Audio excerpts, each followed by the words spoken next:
Hola chicos, ¿cómo están? El día de hoy vamos a hablar de el laicismo, garantía de la libertad de creencias, su relación con el principio de la separación entre el Estado y las iglesias.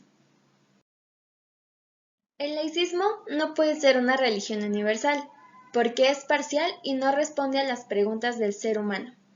Benedicto XVI. Se dice que una persona laica es cuando sus creencias y valores son totalmente independientes de una religión.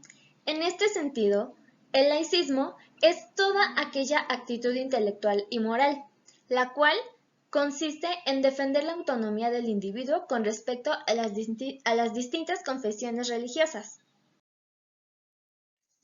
Existen dos consideraciones generales en el laicismo.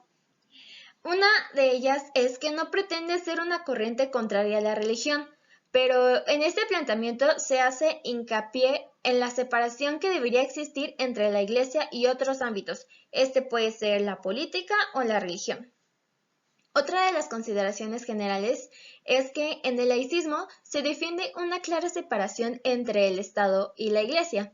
En la mayoría de textos constitucionales se establece esta separación de una forma explícita y de esta manera se pretende que ningún tipo de creencias puedan imponerse en el conjunto de una población.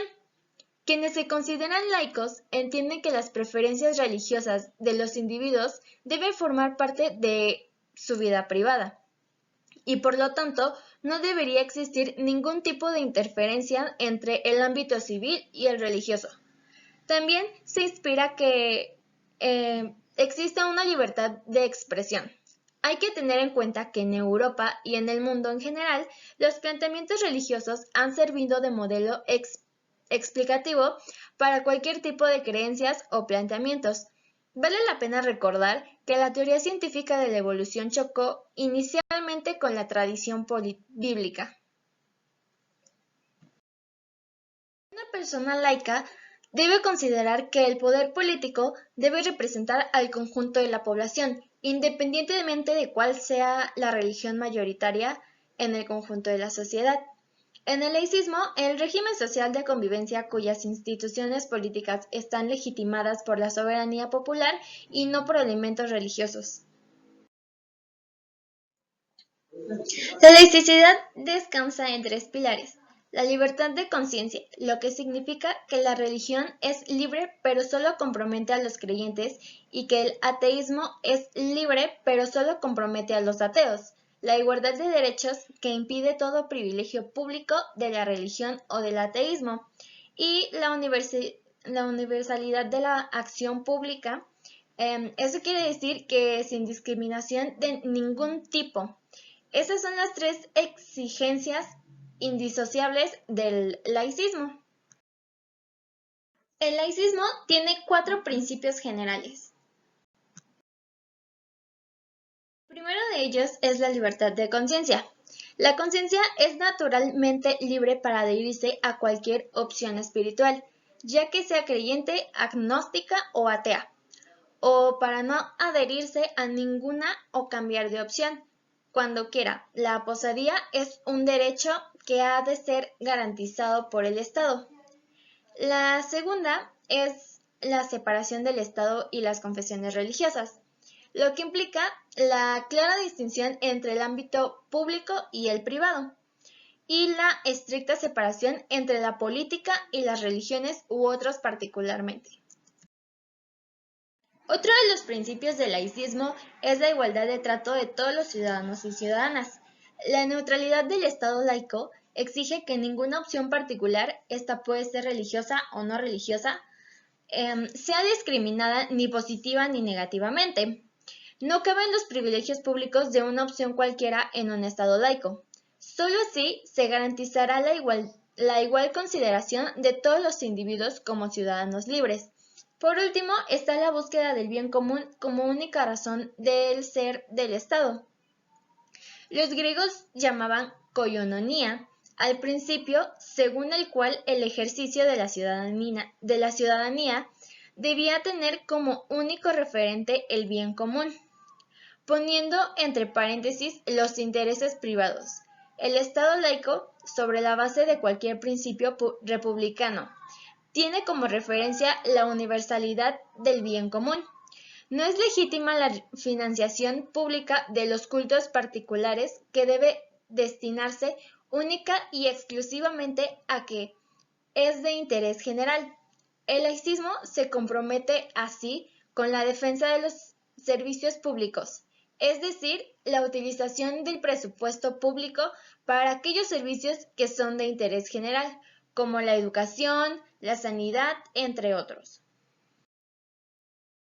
El artículo 24 de la Constitución Política habla acerca de la libertad religiosa como un derecho que tiene todo ser humano. Dice así: toda persona tiene derecho a la libertad de convicciones éticas, de conciencia y de religión, y a tener o adoptar en su caso la de su agrado. Esta libertad incluye el derecho de participar individual o colectivamente, tanto en lo público como en privado, en las ceremonias, devociones o actos del culto respectivo, siempre que no constituyan un delito o falta penados por la ley. Nadie podrá utilizar los actos públicos de expresión de esta libertad con fines políticos o de propaganda política. El Congreso no puede dictar leyes que establezcan o prohíban religión alguna. Los actos religiosos de culto público se celebrarán ordinariamente en los templos. Los que extraordinariamente se celebran fuera de estos se sujeta a la ley reglamentaria. El laicismo y su relación con el principio de la separación del Estado y la Iglesia. El proceso de separación entre la Iglesia Católica y el Estado mexicano consiste en 3 pasos: en los procedentes legislativos para establecer la separación Iglesia-Estado, la Constitución de 1857 y las leyes de reforma. Precedentes legislativos para establecer la separación Iglesia-Estado. Veremos 3 leyes que serán la Ley Juárez, Ley Lerdo y Ley Iglesias.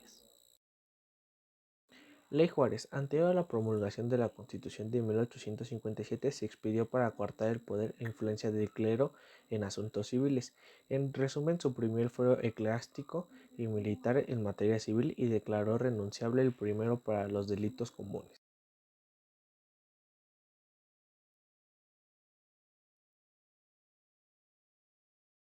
Ley Iglesias. Esta habla acerca de los aranceles parroquiales para el cobro de derechos y subvenciones. Previno que en los bautismos, amonestaciones, casamientos y entierros de los pobres no se cobraran estipendios. Castigaba el abuso de cobrar a los pobres y si la autoridad eclesiástica denegaba por falta de pago la orden para un entierro, la autoridad civil local podía disponer lo contrario. Constitución de 1857, tocaremos 3 artículos muy importantes: el artículo 3, artículo 5 y el artículo 13. Artículo 3. Toda persona tiene derecho a la educación. El Estado, Federación, Estados, Ciudad de México y municipios impartirán y garantizarán la educación. La educación inicial, preescolar, primaria y secundaria conforman la educación básica. Esta y la media superior serán obligatorias. La educación superior lo será en términos de la fracción X del presente artículo. Artículo 5. A ninguna persona podrá impedirse que se dedique a la profesión, comercio, trabajo que le acomode, siendo lícitos. El ejercicio de esta libertad solo podrá vedarse por determinación judicial, cuando se ataquen los derechos de terceros por resolución gubernativa, dictada en los derechos que marque la ley. Cuando se ofendan los derechos de la sociedad, nadie puede ser privado del producto de su trabajo, sino por resolución jurídica. El Estado no puede permitir que se lleve a cabo ningún contrato, pacto o convenio que tenga por objeto el menoscabo, la pérdida o el irrevocable sacrificio de la libertad a la persona por cualquier causa. Artículo 13. Nadie puede ser juzgado por leyes privativas o por tribunales especiales. Ninguna persona o corporación puede tener fuero ni gozar más emolumentos que los que sean compensación de servicios públicos y estén fijados por la ley. Las leyes de reforma. Hablaremos sobre 4 importantes leyes. La primera es la Ley de la Nacionalización de los Bienes Eclesiásticos, la segunda, Ley del Matrimonio Civil, la tercera, Ley Orgánica del Registro Civil y la cuarta, Ley de Libertad de Cultos. Ley de la Nacionalización de los Bienes Eclesiásticos. Esta ley fue promulgada en Veracruz el 12 de julio de 1859. Consistió en pasar el dominio directo de la nación los bienes tanto del clero como del regular. En virtud de esta ley se confiscaron los bienes eclesiásticos sin indemnización alguna. Ley de Matrimonio Civil. Esta ley fue expedida en la ciudad de Veracruz el 23 de julio de 1859. Eleva el matrimonio a la categoría de mero contrato civil, celebrado ante la autoridad administrativa. No otorgaba efectos sugeridos del matrimonio canónico y establecía las causales en material de separación. Ley Orgánica del Registro Civil. Esta ley fue dada a conocer en Veracruz el 28 de julio de 1859, por lo cual se crea la institución del mismo nombre con el propósito de llevar un registro de los nacimientos, matrimonios y defunciones, actividades que hasta ese momento eran exclusivas de la Iglesia Católica. Por otra parte, el 2 de febrero de 1861 se emitió un decreto mediante el cual quedaron secularizados los hospitales y establecimientos de diferencia pública, en su mayoría administrados desde la época colonial. Ley de Libertad de Cultos. Esta ley fue propagada el 4 de diciembre de 1860, quizás la ley de mayor trascendencia para el tema de nuestra investigación, por la aparente contradicción en la protección dispensada a la Iglesia Católica una vez aprobada una legislación anticlerical.